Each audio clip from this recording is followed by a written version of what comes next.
안녕하세요. 여러분의 성공적인 배팅을 위하여 열심히 분석하는 스포츠 왕제입니다. 조합픽은 스포츠 가족방에서 안내드리고 있습니다. 입장 방법은 영상 하단의 댓글에 기재해 두었습니다. 여러분을 토방에서 머리를 식혀드리고자 준비한 분석입니다. 분석 시작 전에 구독과 좋아요는 큰 힘이 되니 구독과 좋아요 한 번씩 부탁드리겠습니다. 모든 경기를 분석하지는 못하니 꼭 알람 설정해 두시고 긴급하게 올라가는 영상에 대한 분석과 정보 및 결과 예측을 놓치지 마시기 바랍니다.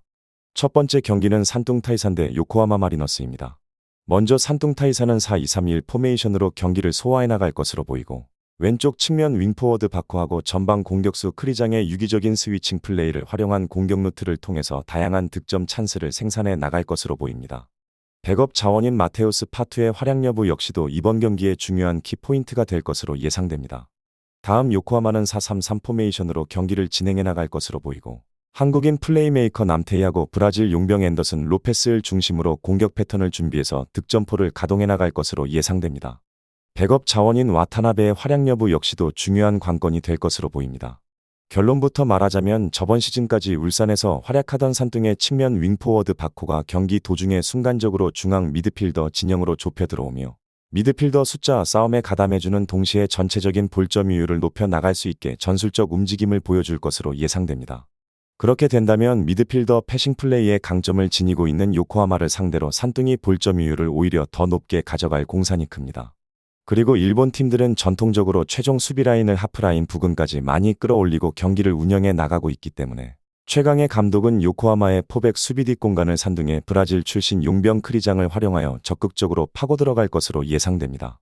마지막으로 중국 특유의 무식한 홈경기 운영, 중국만의 더러운 관중 매너, 각종 소음 등 이러한 경기 외적인 요소들 역시도 원정팀 요코하마 선수들에게는 스트레스로 작용될 것입니다.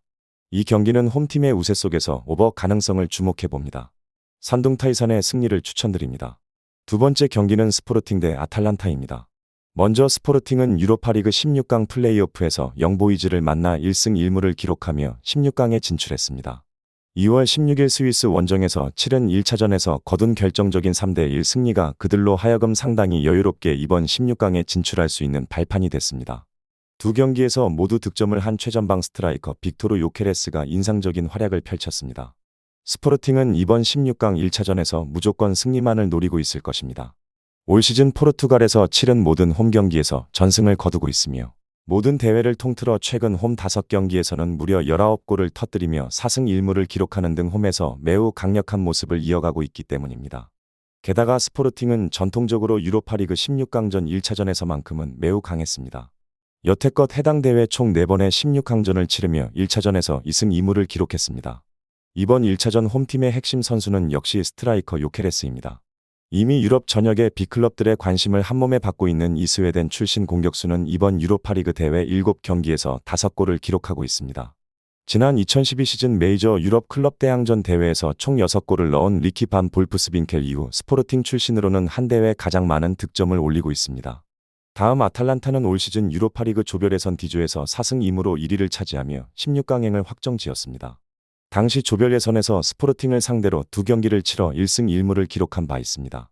흥미로웠던 점은 두 번의 맞대결에서 전부 스포르팅이 주도권을 쥐고 아탈란타를 흔들었지만 골 결정력에서 조금 더 뛰어났던 아탈란타가 먼저 선제골을 넣으면서 분위기가 바뀌는 구도로 이어졌다는 것입니다.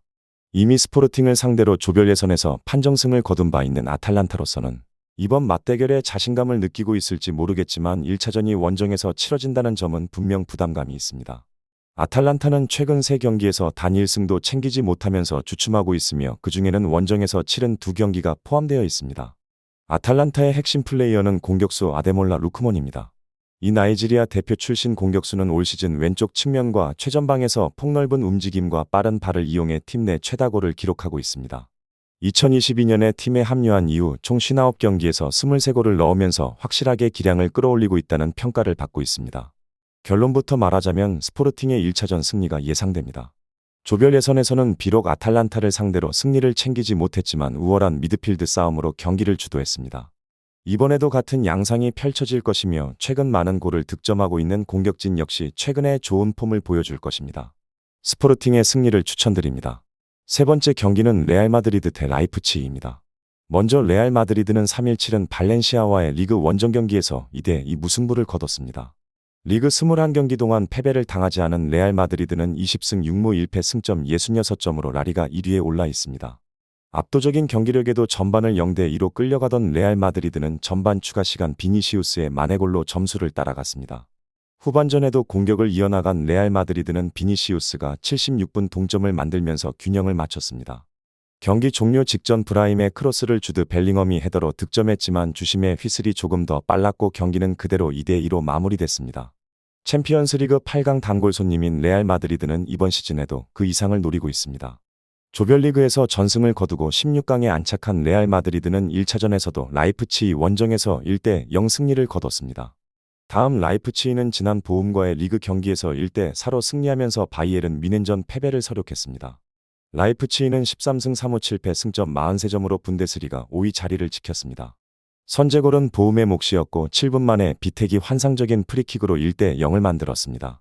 그러나 라이프치히의 반격이 이른 시간에 나왔습니다. 다니 올모가 30분 만에 1대1을 만들었고 68분에는 오펜다가 역전골을 기록했습니다. 불과 4분 안에 라이프치히는 2골을 추가하면서 4대1 대역전승을 기록했습니다. 챔피언스리그 조별리그에서는 영보이즈, 츠르베나 지베즈다로 손쉬운 상대이긴 했지만 이들과의 4경기에서 10골을 기록하며 폭발적인 공격력을 보여줬습니다. 다만 16강 1차전에서 0대1로 패하면서 산티아고 베르나베우에서 2점 차 승리라는 기적이 필요해졌습니다. 결론부터 말하자면 레알 마드리드는 그야말로 불패행진을 달리고 있습니다. 리그와 더불어 챔피언스리그에서도 패배가 없는 레알 마드리드는 라이프치히와의 합산 스코어에서 1대0으로 앞서고 있어 이번 홈경기에서 여유를 가질 전망입니다. 지난 맞대결에서 출전하지 않았던 주드 벨링엄이 복귀한 레알 마드리드는 중원 싸움에서 더욱 우세를 점할 것으로 보입니다. 라이프치히는 슈팅수에서 12대8로 레알 마드리드를 압도했지만 골결정력이 부족했습니다. 레알 마드리드는 올 시즌 모든 대회를 통틀어 홈에서의 패배가 없습니다. 이번 경기는 레알 마드리드가 승리할 가능성이 높아 보입니다. 레알 마드리드의 승리를 추천드립니다. 마지막 경기는 맨체스터시티 대 코펜하겐입니다. 먼저 맨체스터시티는 굳이 이 경기에서 100%의 전력으로 나올 이유는 없습니다. 이미 1차전에서 2골 차이의 스코어로 이겼고 이 매치는 홈에서 벌어지는 경기이기도 합니다. 게다가 주말 일정이 리버풀이라는 점을 생각하면 오히려 주전들에게 로테이션으로 휴식을 주어야 할 듯합니다. 물론 로테이션을 돌려도 루턴을 6골을 넣고 이기는 등 로드리 등 핵심 선수들이 없이도 체급에서 웬만한 팀은 압도하고 있습니다. 다음 코펜하겐은 챔피언스 조별리그처럼 기적이 일어나야 하는데 사실 맨유와 바이언을 상대로 보여준 경기력도 상대들이 리그에서 꾸준하게 경기력이 좋지 못했다는 점을 생각해야 할 것 같습니다. 맨시티와의 1차전에서도 상대 골키퍼가 패스미스로 떠다먹려준 골을 제외하면 사실상 가패를 당하는 등 체급에서의 한계는 이미 철저하게 느낀 바가 있었습니다.